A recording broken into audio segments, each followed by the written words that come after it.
Conocí a Alejandro ahí en, ¿cómo se llama el pueblito? Payot. Payot tercero, segundo. Segundo. Segundo. Kiev, Kokchache. Ah, aquí sí. Sí, muy bien.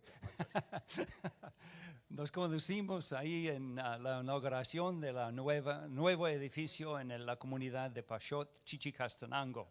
Y me impresionó tanto su habilidad de comunicación, de la manera en que él llega a los corazones con ilustraciones fáciles de entender. Es medio chistoso, bastante chistoso a la vez.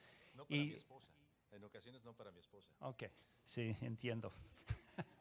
Pero él va a compartir la palabra de Dios con nosotros esta mañana. Es un honor tenerlo aquí con nosotros. Estuve en la congregación de él el 10 de julio, entonces ahora él está aquí con nosotros. Adelante, con ganas. Perfecto, gracias. Quiero decirle que en cierta manera estoy aquí pagando la visita que Patrick nos hizo allá a Houston. Quedamos fascinados con él. De hecho, he venido en realidad no a predicar, pero a llevármelo para allá, para Houston, porque quedamos enamorados del trabajo que hace, la manera en la que presenta la palabra. ¿Sí nos lo regalan? ¿No? Bueno, entonces le voy a encargar una cosa. Lo prestan, bueno, está muy bien. Pero le quiero decir una cosa, ustedes tienen aquí una joya con Carolina y con Patrick, ustedes tienen una bendición grande. Y le quiero suplicar en el nombre del Señor que los cuide, que los valore, que ore constantemente por ellos, porque estar al frente de una congregación no es nada sencillo, así que manténgalos siempre en sus oraciones. Amén. Muy bien, el día de hoy quiero comenzar, es un mensaje muy breve, porque mire, si no le digo lo que le voy a decir en 10 minutos, ya no se lo dije nunca. Entonces, si usted puede calificar un buen sermón cuando después de 10 minutos ya le dijeron lo que le tienen que decir. ¿Cierto o no? Así que el día de hoy, a lo que vine y nos vamos, ¿le parece? Pero para ello necesito dos voluntarios, dos hombres fuertes, pero de esos fuertes que puedan pasar aquí al frente, por favor. Dos hombres fuertes, voluntarios, que pasen al frente.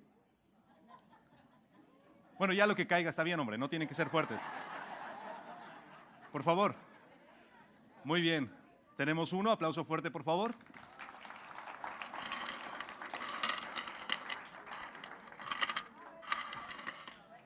Y tenemos... Bueno, le voy a decir que este sí está fuerte, ¿eh? También tú. ¿Cuál es su nombre? Emilio. Emilio, mucho gusto. ¿Y usted? El hermano Sergio. El hermano Sergio, muy bien. Gracias por aclarar que es hermano. Muy bien, esto está muy bien. Ahora, lo que yo les voy a pedir es que me ayuden, por favor, a romper esta cadena, la cual es traída directamente desde Houston. Así que a la cuenta de 3 ustedes la van a romper. Y dice, a cuenta de 3, ¿ok? Y dice... No, pero a ver, esperen, déjame arreglar aquí un problema. ¿Cómo es actitud, hermano Sergio?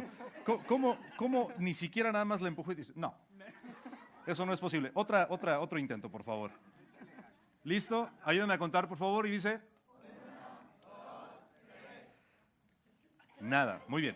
Entonces, dime una cosa, Emilio. A ver, agárrala tú. ¿Está totalmente fuerte, firme? ¿No se puede romper? Ya decidido, totalmente, no se puede romper. Con las manos no. Muy bien, aplauso fuerte para ellos, de verdad. Gracias, hermano Sergio. Le voy a confesar una cosa, las cadenas han sido históricamente el símbolo de esclavitud por excelencia. Las cadenas han representado a través de los años esclavitud. La dificultad de poder escapar, el detener la libertad o abstenerse de la libertad a una persona. Pero las cadenas, además de eso, pueden ser en cierta forma la razón por la que muchos deciden no creer en la Biblia. Yo creo en la inspiración de la Escritura. Yo creo en la inspiración de la Biblia. Sin embargo, muchas personas, al ver que la Biblia no habla de la abolición de la esclavitud, consideran eso como una razón para dejar de creer. Dicen, es que la Biblia no condena la esclavitud. No hay una sola página del Nuevo Testamento en la que hable que no se debe de practicar la esclavitud. Y entonces en la mente de ellos se crea esta idea falsa de que la esclavitud es promovida por Dios. Y es interesante porque cuando vemos en la palabra, cuando vemos en el estudio bíblico, nos damos cuenta de que no es así. Encontramos pequeñas porciones de la Escritura que nos hablan de lo que Dios piensa acerca de la esclavitud. Ahora déjame te hablo de esto. La esclavitud que habla el Nuevo Testamento es una esclavitud muy diferente a la que nosotros tenemos en mente cuando pensamos en el tiempo de la guerra civil aquí en Estados Unidos. Una esclavitud diferente. La esclavitud en el primer siglo, por ejemplo, era causada por las deudas, por ejemplo. Si un padre de familia, digamos que la cosecha no producía, el padre de familia decía, bueno, pues esposa mía, la cosecha no produjo, tenemos que vender a algún integrante de la familia. Y se me hace que vamos a vender a tu mamá. Por supuesto, la esposa no iba a permitir eso, ¿verdad? La esposa iba a decir, la esposa no iba a permitir tal sacrilegio, iba a decir, no, nada de eso, vamos a vender al hijo que se parece a ti. Y esto llama mucho la atención porque era la forma en la que la esclavitud era practicada. Padres de familia llegaban a venderse como esclavos para saldar deudas. Otra de las maneras en las que en el primer siglo se llegaba a obtener la esclavitud era a través de la conquista. Cuando un pueblo extranjero, un imperio, llegaba a conquistar un pueblo pequeño o otra nación, los sometía como esclavos, los traía hasta la ciudad capital del nuevo imperio, los mantenía como esclavos, número uno, para mantenerlos sometidos y que no se sublevaran, pero número dos, para poder tener materia de trabajo, ingreso. Y esa era la forma en la que un pueblo se podía convertir en esclavo. Pero otra de las maneras era a través del nacimiento. Si naciste en un hogar donde eras esclavo, o tus padres eran esclavos, tus ancestros eran esclavos, estaba garantizado que esa persona iba a nacer en esclavitud. Muy diferente a la esclavitud salvaje del tiempo de la guerra civil. Esa esclavitud que lastimó este país de una forma increíble y que flageló al mundo entero hasta el día de hoy seguir sintiendo esta vergüenza lamentable. ¿Me sigues o no? Pero esta esclavitud del primer siglo es muy diferente. Ahora, cuando pienso en estas tres características, pienso en el mundo actual. ¿Sabes por qué, iglesia? Porque el mundo sigue viviendo en esclavitud. Algunos por nacimiento. La Biblia dice que uno nace con esa tendencia al pecado. Por cuanto todos pecaron, estamos destituidos de la gloria de Dios. ¿Recuerdas ese pasaje? Que desde que nacemos estamos inclinados hacia el mal, porque el libro de Génesis dice que el corazón del hombre está inclinado hacia el mal desde su juventud. En otras palabras, pareciera que nacemos en una esclavitud, pero una esclavitud peor que es aquella manejada por latigazos, una esclavitud del corazón, una esclavitud espiritual. Y te digo una cosa, es a la que le tengo miedo. Una esclavitud que para algunos es obtenida también a través de la deuda. Es que hay gente que su vida es motivada, movida, nada más ni nada menos que por las finanzas, por las deudas. Ese es su Dios, su motor. Pero otros, como ya lo hemos analizado, por la conquista, pueblos extraños, conquistados por algún vicio, por alguna tendencia, conquistados por algún pecado oculto, por alguna situación que están llevando en su corazón. En otras palabras, la esclavitud de este mundo continúa siendo extrema. La pregunta es, ¿qué estamos haciendo nosotros como iglesia? ¿Qué estamos haciendo nosotros como iglesia para lograr que la siguiente generación no viva en esta esclavitud? Que no esté sometida bajo las cadenas que son las peores de las peores, las cadenas espirituales. ¿Qué estamos haciendo, iglesia? ¿Qué estás haciendo tú? Dejemos a un lado a la iglesia, pensemos individualmente. ¿Qué estás haciendo tú para que estas cadenas no sean unas cadenas eternas? Yo te quiero invitar a leer un pasaje en el Nuevo Testamento. Bueno, de hecho no es un pasaje, es un libro completo. Se llama la Carta a Filemón, porque esta carta como que rompe todo argumento a favor de la esclavitud. Ya ves que te dije que hay personas que dicen, es que yo no creo que en la Biblia sea inspirada porque nunca prohíbe la esclavitud. Esta carta parece romper con esa idea totalmente. ¿Te parece si la leemos juntos?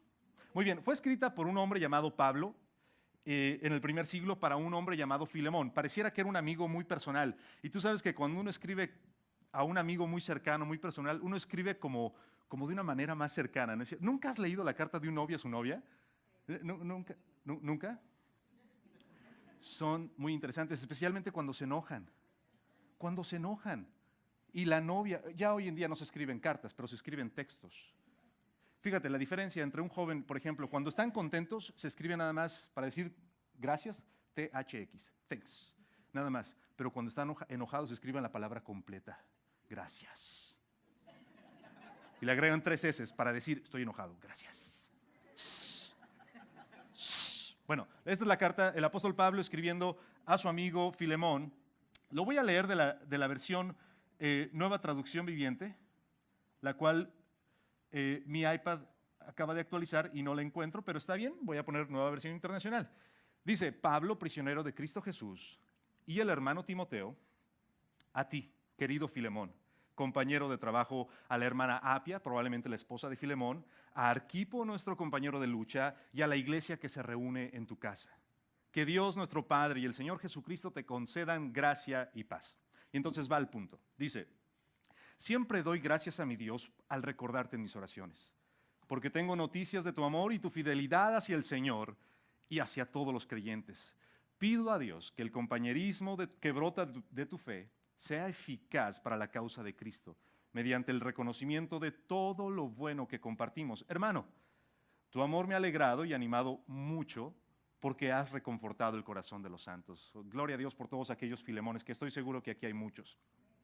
Por eso, aunque en Cristo tengo la franqueza suficiente para ordenarte lo que te voy a decir, prefiero rogártelo en nombre del amor. Yo, Pablo, un anciano y ahora además prisionero de Cristo en Jesús. ¿Cuál es la característica de un prisionero? Cadena, ¿cierto? Pero estas son cadenas diferentes. Te suplico por mi hijo Onésimo. Diga conmigo, Onésimo.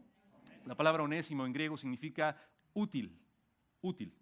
Onésimo, quien llegó a ser mi hijo mientras yo estaba preso. En otro tiempo te era inútil. ¿Qué significa Onésimo? Onésimo significa útil y dice el apóstol Pablo, en otro tiempo te era inútil, pero ahora te es útil, ahora es Onésimo. Dios te da un nombre nuevo, diferente.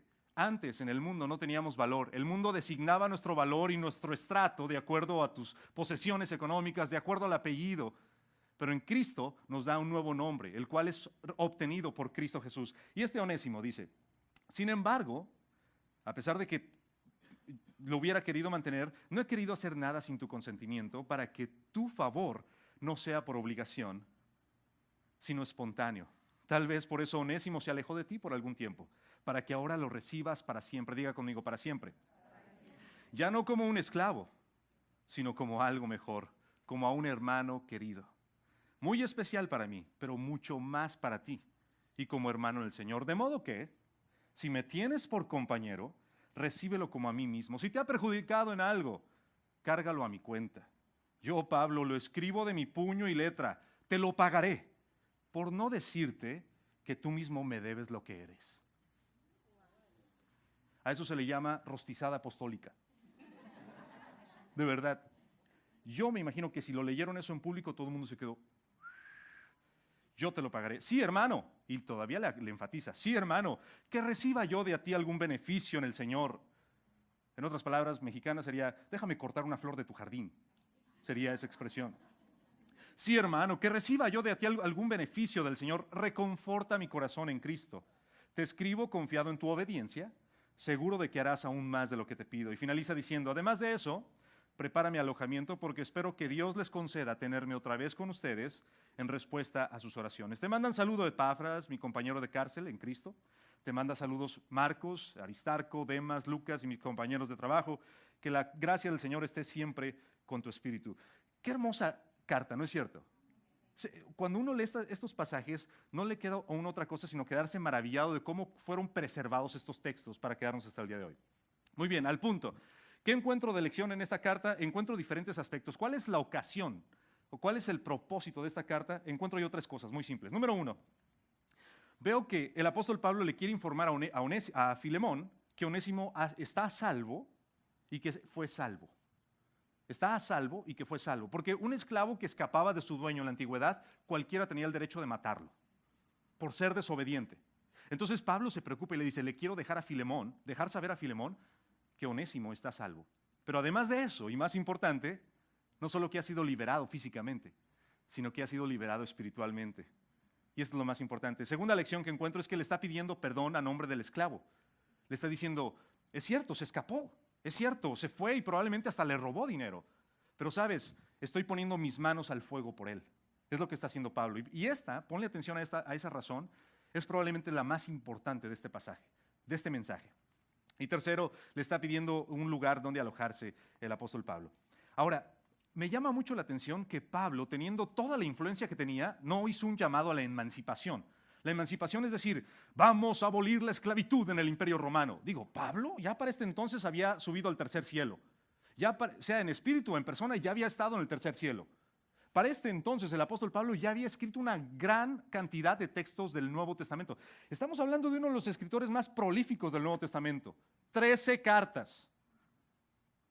Y para este entonces muchos cristianos lo conocían. Él se pudo haber parado y decir, hoy, compañeros, quiero decirles que la esclavitud debe de ser abolida. No lo hizo. Se concentró en un solo esclavo, uno. ¿Por qué lo hizo? Bueno, yo tengo mi propia explicación. Mi explicación es que si el apóstol Pablo hubiera hecho eso, es muy probable que esto hubiera ocasionado un caos en el Imperio Romano, el cual estaba basado en un sistema corrupto de esclavitud. El sistema corrupto del Imperio Romano estaba basado en algo tan lamentable como la esclavitud. Su crecimiento, sus carreteras, sus conexiones, sus edificios abundantes y hermosos estaban basados en la sangre de esclavos. Si la esclavitud hubiera sido abolida, el Imperio Romano cae. Ese no es el problema. El problema es que los caminos hubieran sido cerrados. Eso no es el problema. El problema es que los esclavos, los cuales en su mayoría eran cristianos, hubieran desaparecido. No se hubieran extendido por el Imperio Romano. En otras palabras, aquel pasaje hermoso que dice, me seréis testigos en Jerusalén, Judea, Samaria y hasta lo último de la tierra, probablemente no hubiera llegado a su cumplimiento. ¿Te das cuenta? En ocasiones uno quiere que Dios actúe en el momento, en las circunstancias que uno quiere, pero Dios actúa de poquito. Me llama tanto la atención que el apóstol Pablo no usara su influencia. Se hubiera creado una revolución en la economía del imperio. Ahora, lo que nos interesa de esta carta son 3 principios y son los que te quiero compartir. ¿Está bien? 3 principios. Di conmigo, 3 principios y nos vamos. Ahí está. Porque hoy hay partido de la selección. No, ¿verdad? Bueno. Principio número 1. Libertad no es un privilegio o derecho. Libertad es una decisión. Y eso es lo que muchos cristianos no llegan a entender. Muchos cristianos salen de la esclavitud del pecado y se llegan a convertir a la esclavitud de la religiosidad. Salen de la esclavitud de los malos hábitos o de una vida pecaminosa para convertirse a una esclavitud de la vida religiosa y superficial. Libertad no es un privilegio o derecho. Nos han querido enseñar eso, las actividades políticas. Es un privilegio, es un derecho. No es ni un privilegio ni es un derecho, es una decisión. Hemos visto tanto la esclavitud en este mundo que nos hemos acostumbrado, pero te voy a decir una cosa, la esclavitud o la libertad que hoy en día tenemos en realidad es la excepción, porque siempre este mundo ha experimentado la esclavitud. Yo recuerdo, ¿a cuántos les gustan las historias? Levante la mano, por favor. Fíjese que yo he descubierto que a los que les gustan las historias a veces les gusta el chisme, pero bueno, le voy a contar una historia. ¿Dónde he visto más marcado la idea de que la libertad es una decisión?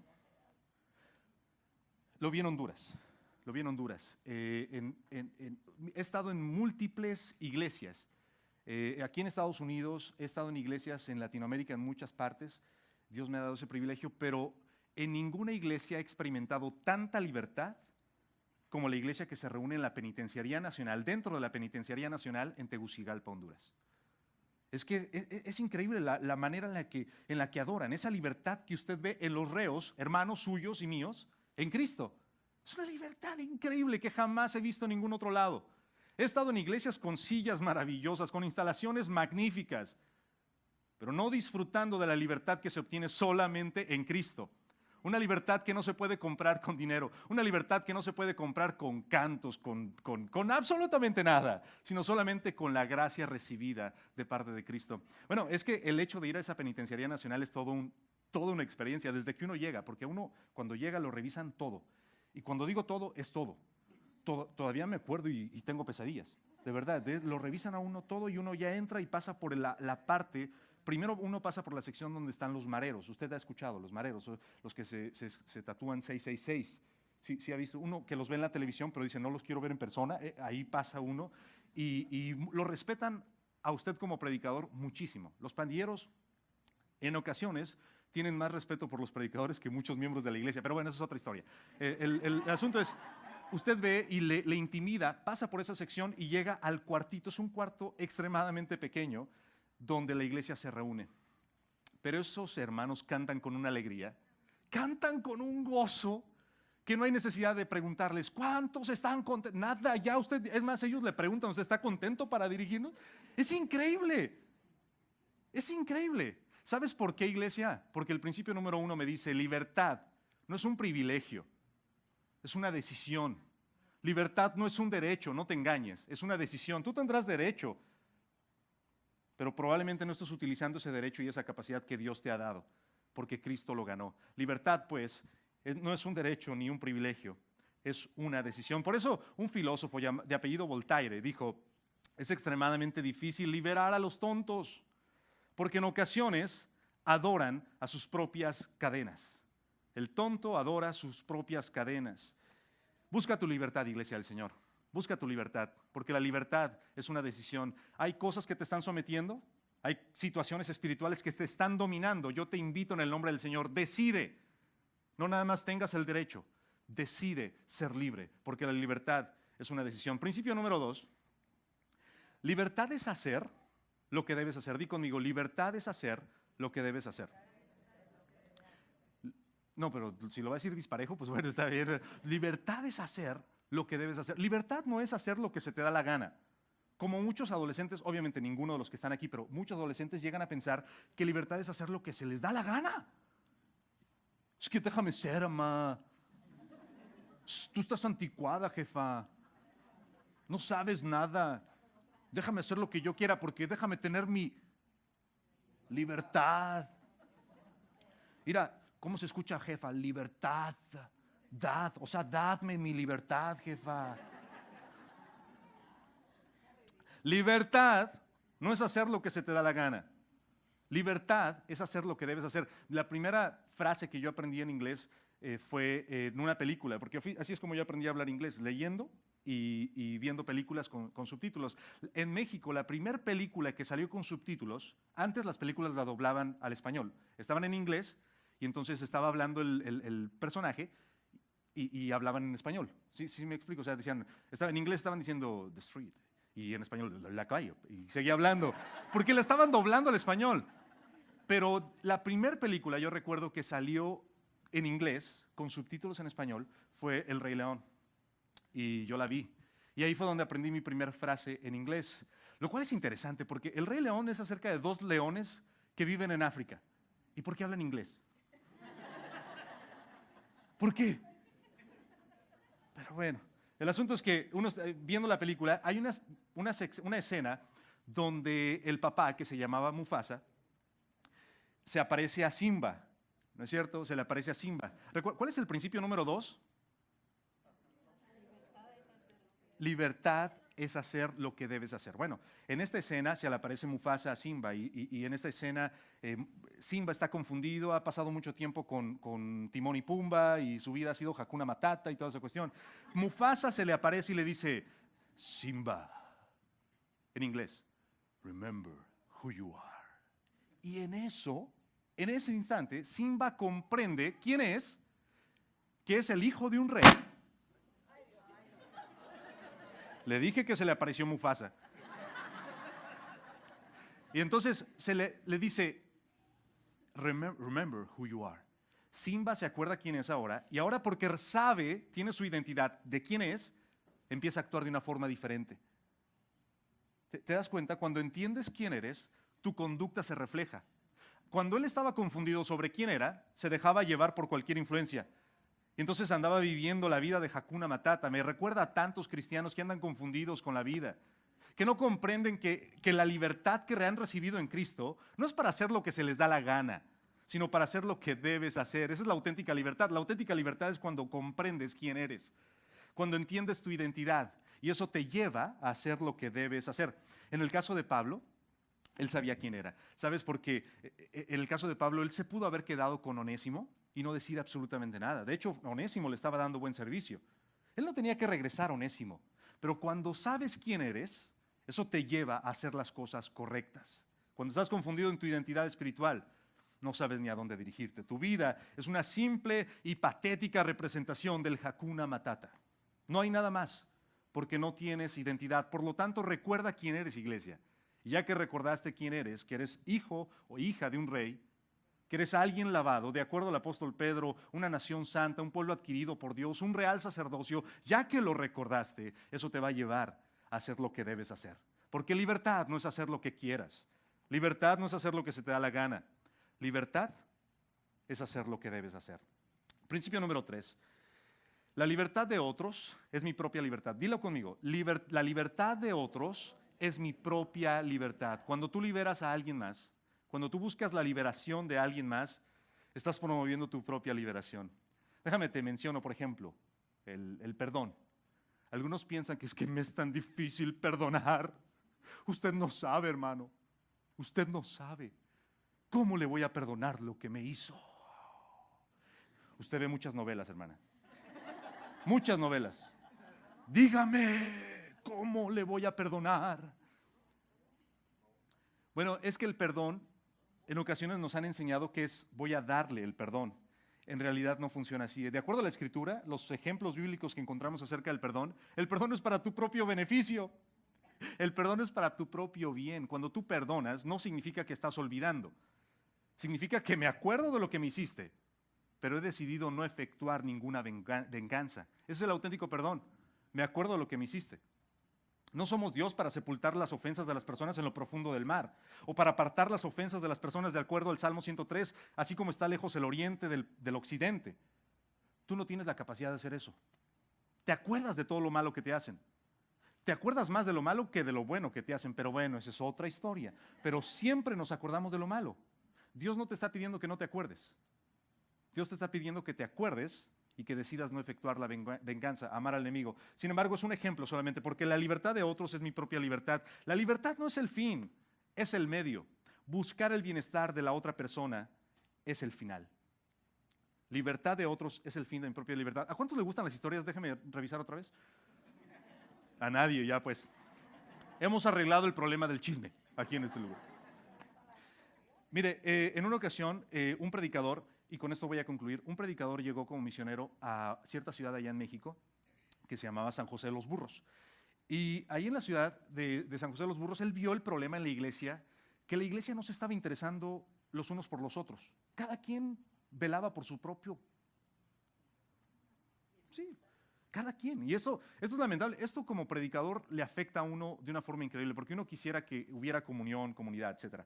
Entonces, él notó que había este problema y dijo, próximo domingo voy a arreglar ese problema, porque es lo que nosotros los predicadores hacemos. Vemos un problema, próximo domingo, carnal, ahí vas a ver. Próximo domingo te voy a poner en jabón, vas a ver. Y entonces, él hizo esta situación. Al siguiente domingo dijo, voy a hablarles acerca del amor los unos por los otros, porque el principio número 3 es, libertad de otros es mi propia libertad. Y él dijo, esto es lo que voy a hacer. Así que en medio del sermón le dice, a ver Aureliano, buen día, ponte de pie por favor. Y se para el hermano Aureliano a la mitad del sermón y le dice, tengo una pregunta para ti.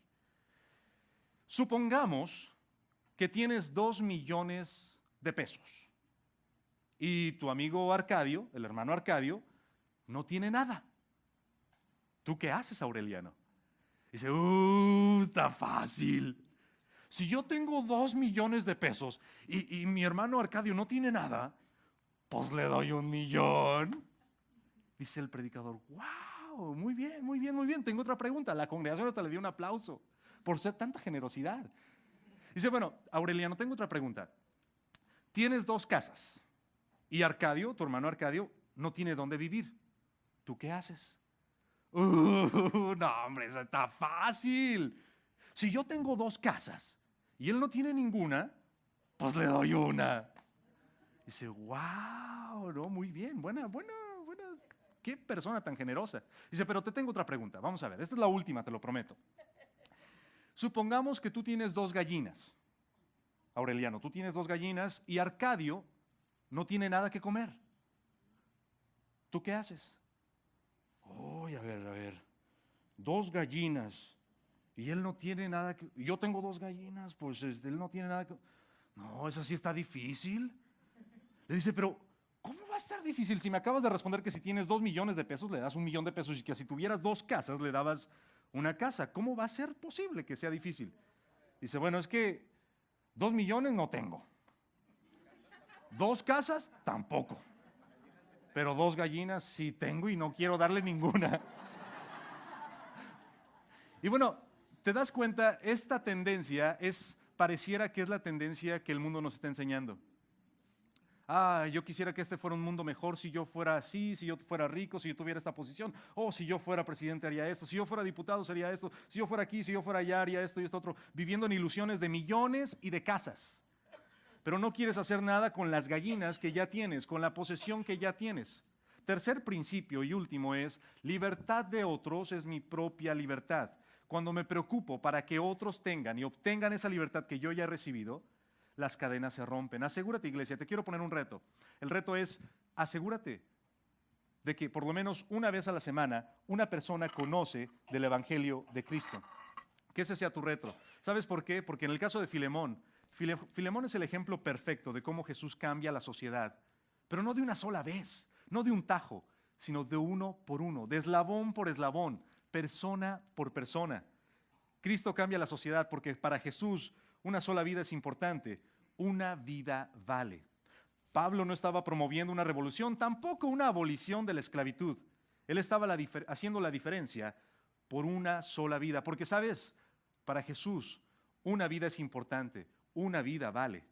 El problema es que la iglesia quiere solucionar la sociedad de una sola vez y de un solo momento, en un mismo instante, pero Cristo no ve a un mundo caído. Cristo ve individuos y los conoce nombre por nombre. Cristo no ve la sección oeste de la ciudad, la sección blanca, la sección de los afroamericanos, la sección de los hispanos. Cristo no ve tales divisiones. Es el hombre ridículo y absurdo que ve tales divisiones, porque lo que Jesús ve es individuos a los cuales conoce por nombre, y aún de aquellos que tienen cabello, les tiene contados el cabello. Porque para Jesús una vida es importante, una vida vale. Comencemos, iglesia, a hacer la diferencia en una sola persona. Antes de querer ver la diferencia en la sociedad, comencemos haciendo la diferencia en una sola persona, de una forma utilitaria, y piensa en la influencia egalitaria. Porque para Jesús una sola vida es importante, una vida vale. Tratar de arreglar esta sociedad se convierte en un esfuerzo absurdo cuando no hemos tratado de cambiar al individuo que llevamos dentro.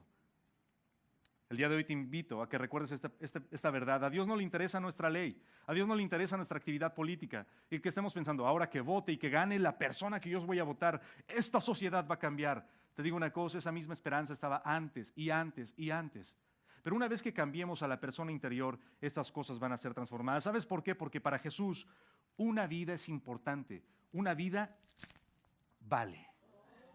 Amén. Una vida vale.